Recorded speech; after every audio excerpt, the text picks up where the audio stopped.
But the pro-choice caucus, which has 190 members, has really said we are not going to agree to final legislation that restricts a woman's right to choose beyond current law. Period. And what Congressman Stupak wants to do is to ban people who want to buy insurance with their own private money in these insurance exchanges from doing so. And that would be a vast expansion of a restriction on a woman's right to choose, and we can't agree to that.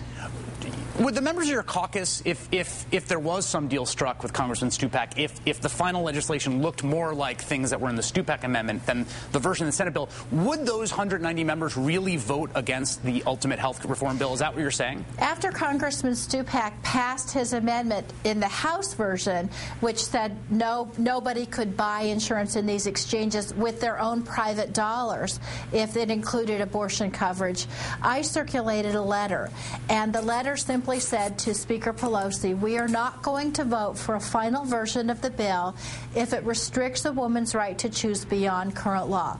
40 people signed that letter. I've gone back and checked with all those 40 people, plus additional people, probably about 10 or 15 more, who say if a final bill restricts a woman's right to choose beyond current law, we're not going to vote for the bill.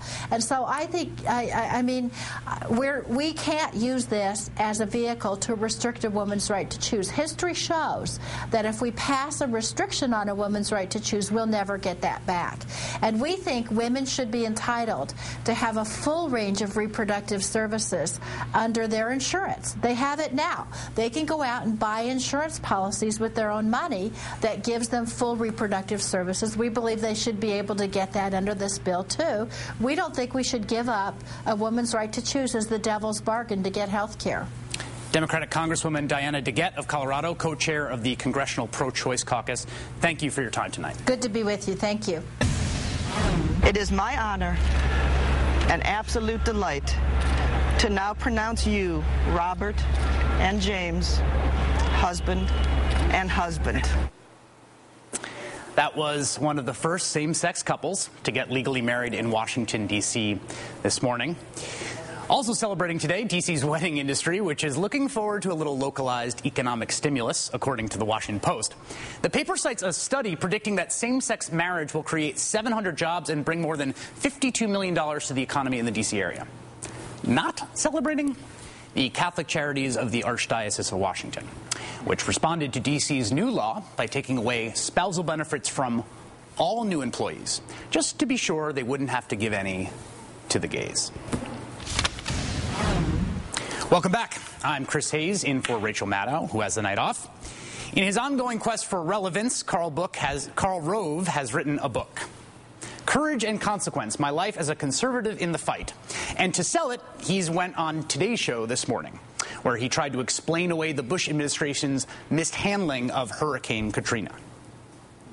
President of the United States, if he had dropped into New Orleans that morning, would have discombobulated recovery efforts. They would have had to have closed down the airspace. There would have been, rather than a cargo plane coming in with rescue people, it would have been President Bush. But that picture almost would have been was worse than no picture. We should have gone to Baton Rouge, which is where the governor was and where the emergency disaster center was, and that's where we should have gone. You also write in the book, we did not have the ability to get real-time information, so did not realize the initial reports we were getting were wrong. This is the President of the United States. Sure. Did anyone at the White House turn on the TV? We had real-time information. Well, you know what? The media did not have real-time information. For example, the media led people to believe that there were snipers. So as a result, rescue personnel refused to go into some of the. We showed the suffering, though, at some of these places. And that's the point. Is that you? For example, you didn't know about the suffering at the convention center until the government did, but the government should have known about it earlier. You didn't know about the suffering at the convention center until the government did. But according to someone who was there, Mr. Rove still doesn't have his story straight about what happened in the aftermath of Hurricane Katrina.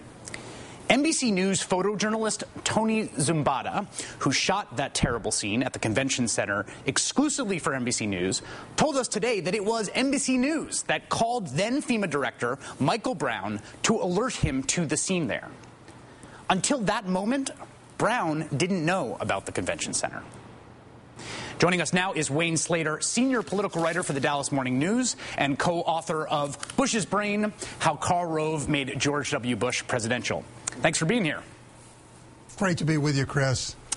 Well, what he said about Hurricane Katrina at least was a provable moment where Karl Rove is sharing misinformation with the American public. What else in the book is misleading? Oh, there you can find. It didn't take me long before I found the first one. Just the first few pages, he talks about a 1990 race in which he was running against a liberal Democrat in Texas. An acquaintance of his, who was the FBI agent, came in and began investigating this race, and there were embarrassing disclosures in the newspaper. Now, in his book, Rove says, I didn't have anything to do with this. In fact, I would just read the newspaper to find out what was going on each day. Well, I'm one of the reporters that Karl was calling and was giving information, myself and some colleagues. And so he was very actively, trust me, Chris, he was very actively involved. But the other thing that Karl does is lets falsehood go without him correcting it, either denies a different argument or parses words. And the biggest example in the book that I've seen so far is really Scott McClellan. Scott McClellan asked him, were you involved in disclosing the identity of the CIA agent? He says he wasn't. Scott was sent out, and Rove understood what was going on to say something that wasn't true. And it really hurt Scott McClellan. It reminded me really of that scene in Animal House where the fraternity guys take in the pledge. Flounder says, we won't hurt your car. Win over his trust. When they wreck the car, then the fraternity guys tell him, hey, you screwed up. You shouldn't have trusted us. Well, the Plame affair was one of the iconic examples of official malfeasance with the truth. The other big one, of course, was weapons of mass destruction. Rove writes in his book that without the threat of WMD, quote, the Bush administration itself would probably have sought other ways to constrain Saddam. Yet the vice president, end quote, yet the vice president, Dick Cheney, disagrees the war wouldn't have happened if they had known there were no WMDs. So who should we believe here? Great, this is a great question. I've got either Rove or Cheney. Yeah, this right, is our exactly. choice. Can I have a light one? It's a devil's choice. I believe Karl in this case. And the reason I believe Karl is because of Colin Powell. Colin Powell has subsequently said that when he was sent to when he tried to investigate all the evidence, that he didn't get all the evidence. He didn't get specific information, and specific information about one of the key sources about Saddam Hussein's alleged catch of weapons of mass destruction. So if Colin Powell hadn't gotten that information, he never would have gone to the UN and made the speech. We never would have gone to war, and voila, I think Karl's right. So I'm putting a tick mark here in my true-false column for Karl Rove after that. So Rove also in his book, he writes this really interesting line. He says, I have become an adjective. There is something called a Rovian style of campaign, and it's meant as an insult. And then he goes on to defend his campaign record. You've done a lot of reporting and digging around what Rovian means and where that adjective comes from. Can you remind us why that term exists? And does Karl Rove deserve it?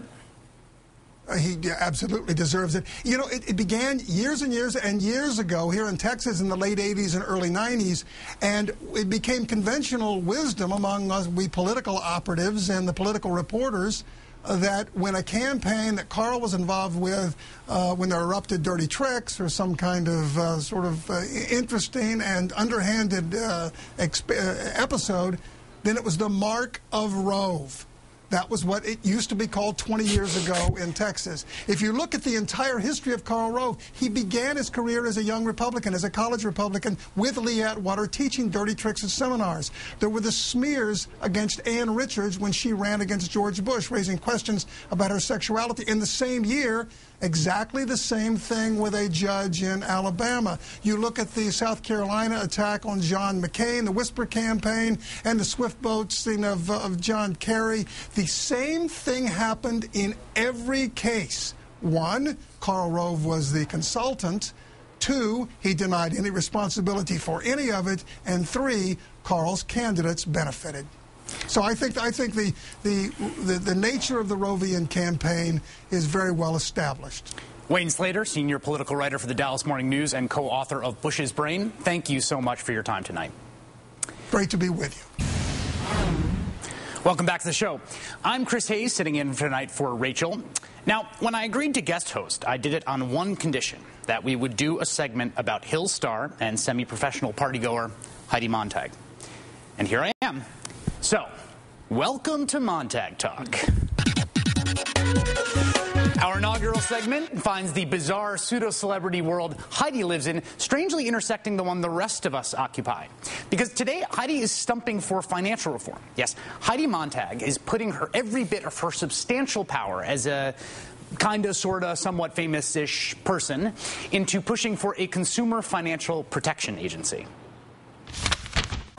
With hidden fees and standard interest rate increases, that $11,000 jawline can end up costing you an upwards of $50,000. Being in debt for elective surgery is bad enough, but when I think about the thousands of Americans whose only method of paying for food is their credit cards, it's enough to make me cry without moving my new face.